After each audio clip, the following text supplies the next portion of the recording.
कहानी चूहा और उसकी दुनिया। बहुत समय पहले की बात है। एक बड़े नगर के किनारे एक पुराना बरगद का पेड़ था। उसकी जड़ों के पास गहरी सुरंग में एक चूहा रहता था। उसका नाम था गोलू। गोलू कोई साधारण चूहा नहीं था। उसके पास तेज दिमाग और अजीब सी जिज्ञासा थी। जबकि बाकी चूहे दिन रात केवल अनाज चुराने और बिल में दुबकने में लगे रहते, गोलू सोचता, क्या जिंदगी बस खाने और छुपने तक ही सीमित है? क्या इस विशाल दुनिया में हमारे लिए और कुछ नहीं? गोलू को किताबों से बहुत लगाव था। नगर के स्कूल से बच्चे जब फटे पुराने पन्ने फेंकते तो वह चुपके से उन्हें अपने बिल में खींच लाता। वहां बैठकर कुतरते कुतरते पढ़ाई करने की कोशिश करता। अक्षरों को पहचानने में उसे समय लगा, पर धीरे धीरे वह छोटे शब्द पढ़ने लगा। एक रात उसने एक पन्ने पर पढ़ा, सपना वही है जो हमें सोने न दे। गोलू ने सोचा, अगर इंसानों के सपने हो सकते हैं तो चूहों के क्यों नहीं? गोलू ने तय किया कि वह अपने बिल की सीमा से बाहर निकलकर नगर की असली दुनिया देखेगा। एक शाम वह अंधेरे में निकल पड़ा। पहले वह एक किराने की दुकान में पहुंचा। वहां अनाज के बोरे भरे थे।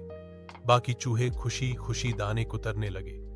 लेकिन गोलू ने देखा कि दुकानदार सारा अनाज गिन गिन कर बेच रहा है और लोग पैसे देकर खरीद रहे हैं। उसने सोचा, हम तो चोरी करके खाते हैं, लेकिन इंसान मेहनत से कमाकर खाते हैं। शायद यही कारण है कि वे दुनिया चलाते हैं। आगे बढ़ते हुए वह एक स्कूल में पहुंचा। बच्चे पढ़ाई कर रहे थे, गुरुजी समझा रहे थे, ज्ञान से ही इंसान तरक्की करता है। यह सुनकर गोलू की आंखों में चमक आ गई।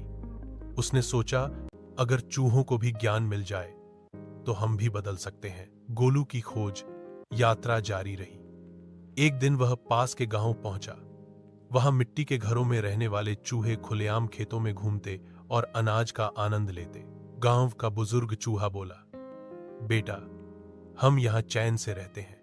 तुम्हारे नगर जैसे खतरे हमारे पास नहीं। हमें किसी बदलाव की जरूरत नहीं।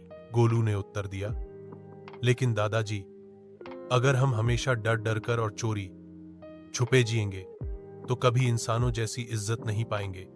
हमें भी सीखना चाहिए, मेहनत करनी चाहिए। बुजुर्ग हंस पड़े और बोले, पगले, तू बहुत बड़ा सपना देख रहा है। चूहे और इंसान बराबर कैसे हो सकते हैं? लेकिन गोलू के मन में यह सवाल गहराई तक बैठ गया। कुछ दिनों बाद नगर में बड़ी आपदा आ गई। वहां बाढ़ आ गई। अनाज के गोदाम डूब गए। घर गिरने लगे। इंसान इधर उधर भाग रहे थे। चूहे भी अपने बिल छोड़कर सुरक्षित जगह ढूंढने लगे। गोलू ने मौका देखा। उसने बाकी चूहों को इकट्ठा किया और बोला, हम सब अगर मिलकर मेहनत करें तो इंसानों की तरह अपने लिए सुरक्षित घर बना सकते हैं। हमें अब चोरी छोड़कर काम करना होगा। शुरू में किसी ने विश्वास नहीं किया, पर बाढ़ की मार झेलते हुए जब उन्हें अनाज नहीं मिला तो वे गोलू की बात मानने लगे। गोलू ने इंसानों से सीखे तरीके अपनाए। उसने पेड़ों की जड़ों और टहनियों से सुरक्षित सुरंगनुमा घर बनाए। खेतों में गिरे दानों को इकट्ठा करके छोटे छोटे भंडार घर बनाए। धीरे धीरे पूरा चूहा समुदाय आत्मनिर्भर होने लगा। अब उन्हें चोरी करने की जरूरत नहीं पड़ती थी। इंसानों के घरों में घुसने की बजाय वे अपने संग्रह से खाते और निडर होकर रहते। एक दिन गांव के कुछ किसान खेत में काम कर रहे थे। उन्होंने देखा कि चूहों ने अनाज का भंडार बहुत सलीके से जमा किया है। पहले तो किसान नाराज हुए, लेकिन जब गोलू ने अपने ढंग से संवाद करने की कोशिश की, आवाजें निकाली, इशारे किए, तो किसानों को समझ आ गया कि ये चूहे साधारण नहीं हैं। उन्होंने कहा, ये चूहे चोरी नहीं कर रहे, बल्कि अपने लिए खुद मेहनत कर रहे हैं। अगर ये ऐसे ही रहेंगे तो हमें नुकसान भी नहीं होगा। धीरे धीरे इंसानों और चूहों में टकराव कम होने लगा। गोलू की सीख। गोलू अब समुदाय का नेता बन चुका था। उसने चूहों को सिखाया, सपना वही बड़ा होता है जो सबकी जिंदगी बदल दे। हम छोटे हैं, लेकिन हमारा हौसला बड़ा है। अगर मेहनत और ईमानदारी से जिएंगे तो इंसानों से डरने की जरूरत नहीं होगी। उस दिन से चूहों की जिंदगी बदल गई। अब वे सिर्फ चोरी करने वाले जीव नहीं रहे, बल्कि मेहनती और संगठित समुदाय बन गए।